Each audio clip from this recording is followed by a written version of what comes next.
열왕기상 7장. 솔로몬은 자기의 궁을 건축하기 시작하여 그것을 완공하는 데 10세가 걸렸다. 그는 레바논 숲을 궁을 지었는데 그 길이는 100자이고 그 너비는 50자이고 그 높이는 30자이다. 백향목 기둥을 4줄로 세우고 그 기둥 위에는 백향목 석가리를 얹었다. 지붕에는 한 줄에 15개씩 모두 45개의 석가리를 대고 백향목 판자로 덮었다. 창틀은 3줄로 되어 있고 그 창문들은 3단으로 되어서 서로 마주보고 있었다. 문과 무설주는 모두 네모난 모양이고 창문은 창문끼리 3줄로 마주보고 있었다. 그는 기둥들을 나란히 세워 주랑을 만들었다. 그것은 길이가 50자이고 너비가 30자인 벽이 없는 복도였다.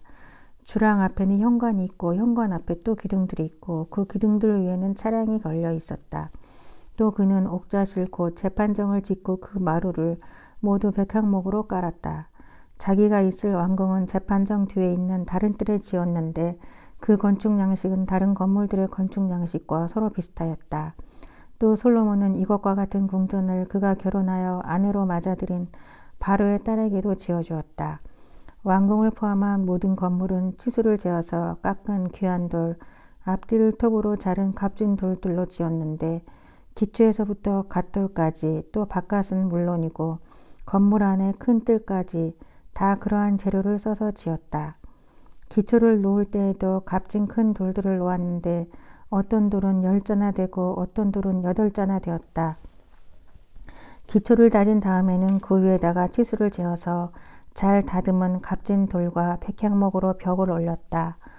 왕궁 뜰의 담이나 주님의 성전 안뜰의 담이나 성전의 어기 현관의 담은 모두 잘 다듬은 쇠돌켜와 두꺼운 백향못 판자를 한 켜를 놓아서 쌓았다. 솔로몬 왕은 사람을 보내어서 두루에서 호람을 불러왔는데 그는 납달리 지파에 속한 과부의 아들이다. 그의 아버지는 두로 사람으로서 노세 대장장이이다. 그는 노세를 다루는 일에는 뛰어난 지혜와 기술과 전문 지식을 두루 갖춘 사람이었다. 그가 솔로몬 왕에게 불려와서 공사를 거의 도맡아 하였다.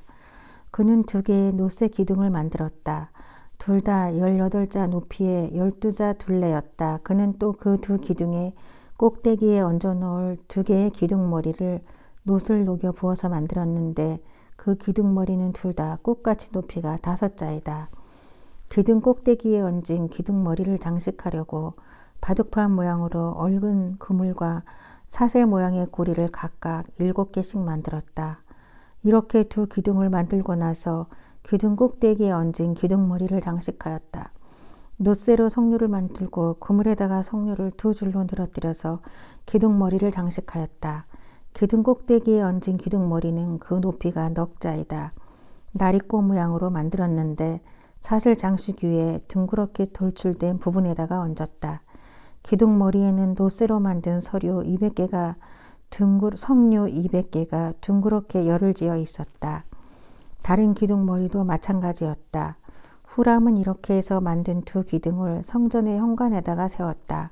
오른쪽 기둥을 세우고 그 이름을 야긴이라고 하였고 왼쪽 기둥을 세우고 그 이름을 보아스라고 하였다.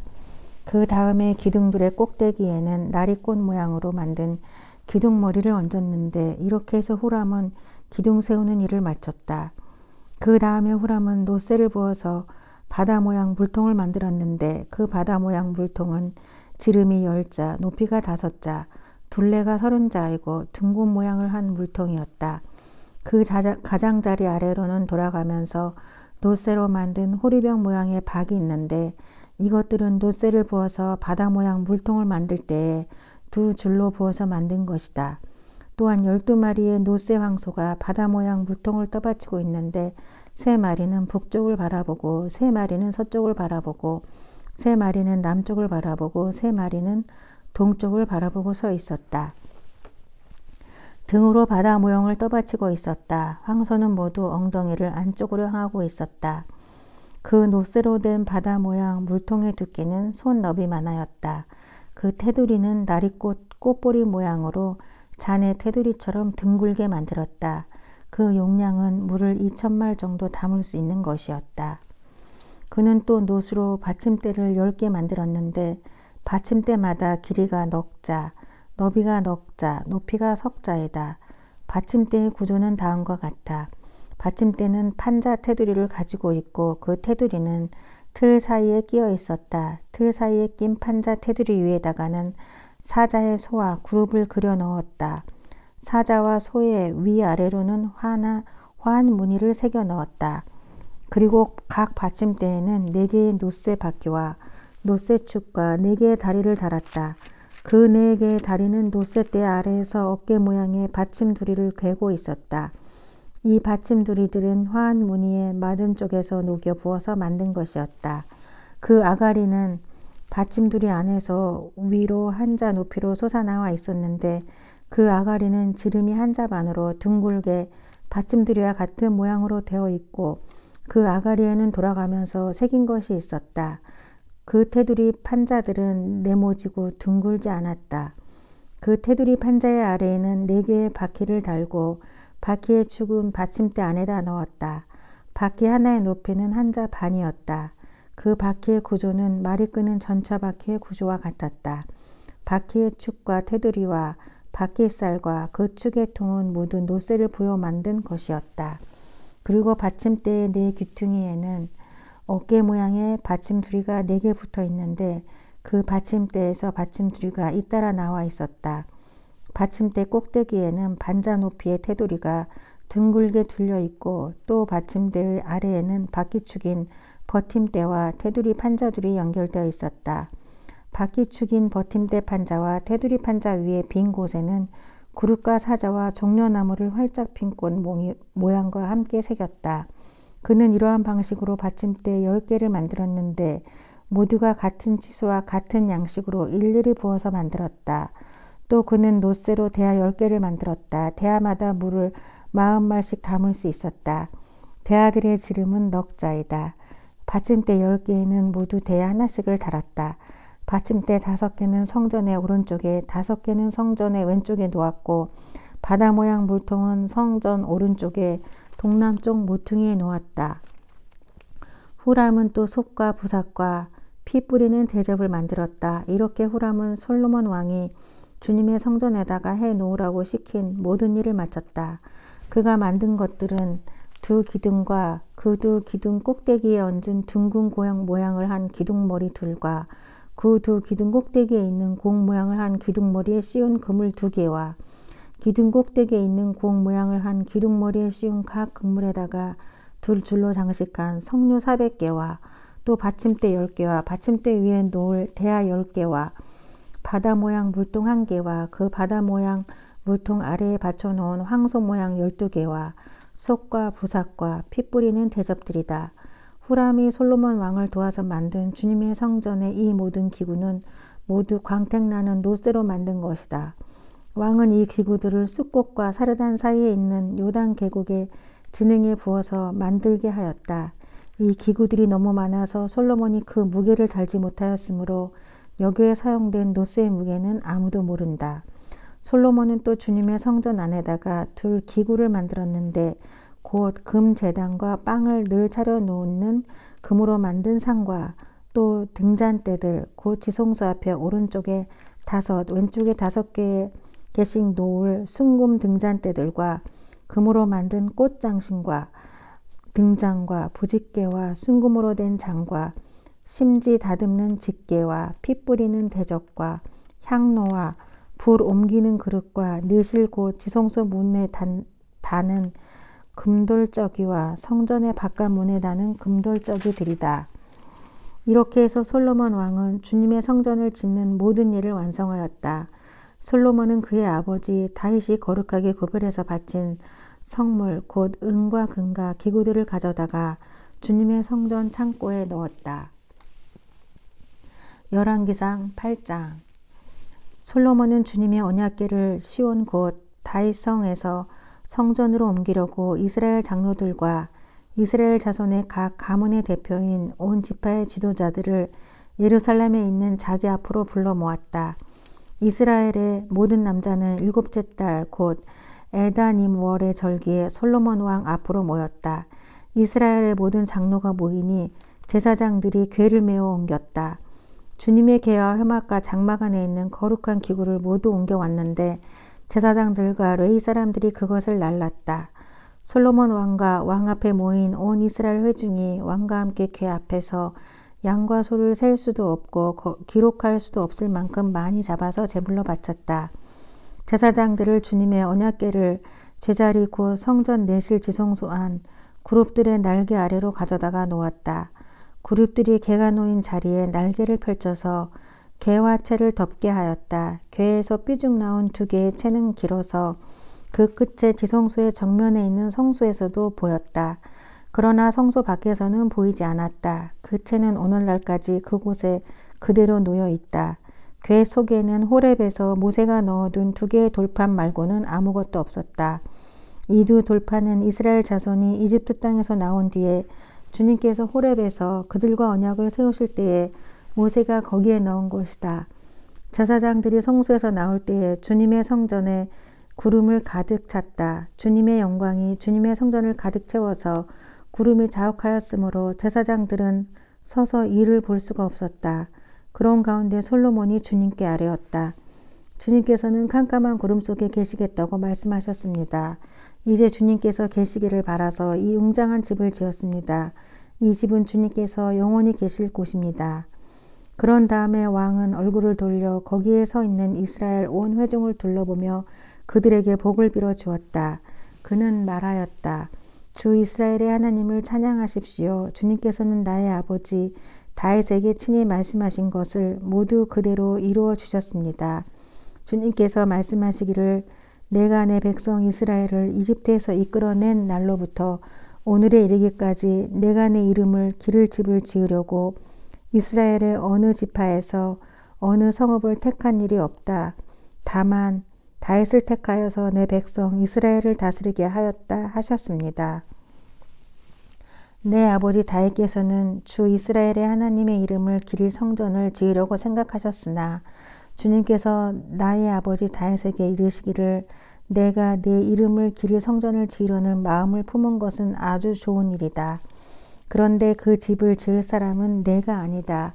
내 몸에서 태어날 내 아들이 내 이름을 기릴 성전을 지을 것이다 하셨습니다. 주님께서 말씀하신 대로 아버지 다윗의 뒤를 이어서 이렇게 내가 이스라엘의 왕위를 이었으며 주 이스라엘의 하나님의 이름을 기를 이 성전을 지었으니 주님께서는 이제 그 약속을 이루셨습니다. 주님께서는 이집트 땅에서 우리의 조상을 이끌어내실 때에 그들과 언약을 세우셨는데 나는 주님의 언약이 들어있는 궤를 놓아둘 장소를 이렇게 마련하였습니다. 그런 다음에 솔로몬은 이스라엘 온 회중이 보는 데서 주님의 제단 앞에 서서 하늘을 바라보면서 두 팔을 들어서 펴고 이렇게 기도하였다. 주 이스라엘의 하나님, 위로 하늘에나 아래로 땅에나 그 어디에도 주님과 같은 하나님은 없습니다. 주님은 온 마음을 다 기울여 주님의 뜻을 따라 사는 주님의 종들에게서 세우신 언약을 지키시고 은혜를 베푸시는 분이십니다. 주님께서는 주님의 종인 내 아버지 다윗 임금에게 약속하신 것을 지키셨으며 주님께서 친히 그에게 말씀하신 것을 오늘 이렇게 손수 이루어 주셨습니다. 이제 주 이스라엘의 하나님 주님께서 주님의 종인 내 아버지 다윗 임금에게 말씀하시기를 내 자손이 저마다 길을 삼가서 내가 내 앞에서 살아온 것 같이 그렇게 살면 내 자손 가운데서 이스라엘의 왕위에 앉을 사람이 내 앞에서 끊어지지 않게 하겠다 하고 약속하신 것을 지켜주시기를 바랍니다. 그러므로 이제 이스라엘의 하나님 주님의 종인 제 아버지 다윗 임금에게 약속하신 말씀을 주님께서 이루어 주시기를 빕니다. 그러나 하나님께서 땅 위에 계시기를 우리가 어찌 바라겠습니까? 저 하늘 위의 하늘이라도 주님을 모시기에 부족할 터인데 제가 지금 이 성전이야 더 말하여 무엇하겠습니까? 그러나 주 나의 하나님 주님의 종이 드리는 기도와 간구를 돌아보시며 오늘 주님의 종이 주님 앞에서 부르짖으면서 드리는 이 기도를 들어주십시오. 주님께서 밤낮으로 눈을 뜨시고 이 성전을 살펴주십시오. 이곳은 주님께서 내 이름이 거기에 있을 것이다 하고 말씀하신 곳입니다. 주님의 종이 이곳을 바라보면서 기도할 때에 그 종의 기도를 들어주십시오. 그리고 주님의 종인 나와 주님의 백성 이스라엘이 이곳을 바라보며 기도할 때에 그 기도를 들어주십시오. 주님께서 계시는 곳 하늘에서 들으시고 들으시는 대로 용서해 주십시오. 사람이 이웃에게 죄를 짓고 맹세를 하게 되어 그가 이 성전 안에 있는 주님의 제단 앞에 나와서 맹세를 하던지 주님께서는 하늘에서 들으시고 주님의 종들을 심판하시되 악행을 저지른 사람은 죄가 있다고 판결하셔서 벌을 주시고 옳은 일을 한 사람은 죄가 없다고 판결하셔서 옳음을 밝혀주십시오. 주님의 백성 이스라엘이 주님께 죄를 지어서 적에게 패배하였다가도 그들이 뉘우치고 주님께로 돌아와서 주님의 이름을 인정하고 이 성전에서 주님께 빌며 간구하거든 주님께서는 하늘에서 들으시고 주님의 백성 이스라엘의 죄를 용서하여 주십시오. 그리고 그들의 조상에게 주신 땅으로 그들을 다시 돌아오게 해 주십시오. 또 그들이 주님께 죄를 지어서 그 벌로 주님께서 하늘을 닫고 비를 내려주시지 않을 때라도 그들이 이곳을 바라보며 기도하고 주님의 이름을 인정하고 그 죄에서 돌이키거든 주님께서 하늘에서 들으시고 주님의 종들과 주님의 백성 이스라엘의 죄를 용서해 주시고 그들이 살아갈 올바른 길을 그들에게 가르쳐 주시며 주님의 백성에게 유산으로 주신 주님의 땅에 비를 다시 내려 주십시오. 이 땅에서 기근이 들거나 역병이 들거나 곡식이 시들거나 깐부기가 나거나 메뚜기 떼나 누리떼가 곡식을 갉아먹거나 적들이 이 땅으로 쳐들어와서 성읍들 가운데 어느 하나를 애워싸거나 온갖 재앙이 내리거나 온갖 전염병이 번질 때에 주님의 백성 이스라엘 가운데 어느 한 사람이나 혹은 주님의 백성 전체가 재앙이 닥쳤다는 것을 마음에 깨닫고 이 성전을 바라보며 두 팔을 펴고 간절히 기도하거든 주님께서 계시는 곳 하늘에서 들으시고 판단하셔서 그들을 용서해 주십시오. 주님께서는 각 사람의 마음을 아시니 주님께서 각 사람에게 그 행위대로 갚아 주십시오. 주님만이 모든 사람의 마음을 아십니다. 그렇게 하시면 그들은 주님께서 우리의 조상에게 주신 이 땅 위에서 사는 동안 주님을 경외할 것입니다. 그리고 또 주님의 백성 이스라엘에 속하지 아니한 이방인이라도 주님의 크신 이름을 듣고 먼 곳에서 이리로 오면 그들이야말로 주님의 큰 명성을 듣고 또 주님께서 강한 손과 편 팔로 하신 일을 전하여 듣고 이 곳으로 와서 이 성전을 바라보면서 기도하거든 주님께서 계시는 곳 하늘에서 들으시고 그 이방인이 주님께 부르짖으며 간구하는 것을 그대로 다 들어주셔서 땅 위에 있는 모든 백성이 주님의 이름을 알게 하시고 주님의 백성 이스라엘처럼 주님을 경외하게 하시며 내가 지은 이 성전이 주님의 이름을 부르는 곳임을 알게 하여 주십시오. 주님의 백성이 적과 싸우려고 전선에 나갈 때에 주님께서 그들을 어느 곳으로 보내시든지 그곳에서 주님께서 선택하신 이 도성과 내가 주님의 이름을 기리려고 지은 성전을 바라보며 그들이 주님께 기도하거든 주님께서는 하늘에서 그들의 기도와 간구를 들으시고 그들의 사정을 살펴보아 주십시오. 죄를 짓지 아니하는 사람은 없습니다. 이 백성이 주님께 죄를 지어서 주님께서 진노하셔서 그들을 원수에게 넘겨주시게 될 때에 멀든지 가깝든지 백성이 원수의 땅으로 사로잡혀 가더라도 그들이 사로잡혀간 그 땅에 서더라도 마음을 돌이켜 회개하고 그들을 사로잡아간 사람의 땅에서 주님께 자복하여 이르기를 우리가 죄를 지었고 우리가 악행을 저질렀으며 우리가 반역하였습니다 하고 기도하거든 또 그들이 사로잡혀간 원수의 땅에서라도 마음을 다하고 정성을 다하여 주님께 회개하고 주님께서 그들의 조상에게 주신 땅과 주님께서 선택하신 이 도성과 내가 주님의 이름을 기리려고 지은 이 성전을 바라보면서 기도하거든 주님께서 계시는 곳인 하늘에서 그들의 기도와 간구를 들으시고 그들의 사정을 살펴보아 주십시오. 주님께 죄를 지은 주님의 백성을 용서하여 주십시오. 주님을 거역하여 저지른 모든 반역죄까지도 용서하여 주십시오. 그들을 사로잡아간 사람들 앞에서도 불쌍히 여김을 받게 하셔서 사로잡아간 사람들도 그들을 불쌍히 여기게 하여 주십시오. 그들을 주님께서 새 영광로와 같은 이집트로부터 이끌어내신 주님의 백성이며 주님의 소유입니다. 종의 간구와 주님의 백성 이스라엘의 간구를 살펴보시고 부르짖을 때마다 응답해 주십시오.